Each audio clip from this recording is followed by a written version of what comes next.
to our YouTube channel. Today I'll be putting you through on how you can wear the Fila Oge. Fila Oge is not your regular gele or wrap round. It's not your regular Auto Gele. The Fila Oge is unique. Even with the name Fila, as you know, Fila is meant for men. Fila, that's the cap that men wear. But for the ladies, it's Fila Oge.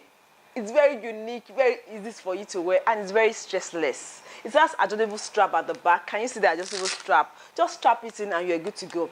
You wear it like this. Make sure it's well tucked in. Let your hair go inside it. Then use the adjustable strap to strap it in.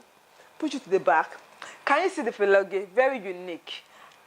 Imagine you getting to a party like this. Just rock it. Stand out from the crowd. Thank you for watching. Kindly subscribe to our YouTube channel, share this video, and follow us on all our social media platforms. On Instagram is Ojilewa Studio, and also on Twitter and Facebook. And guess what? We're giving away things to our subscribers. So leave a message right now. We're going to be going through the comment section. We're giving giveaway to our active followers. Thank you, and see you next time. I can't wait to see you. Bye-bye. I love you all.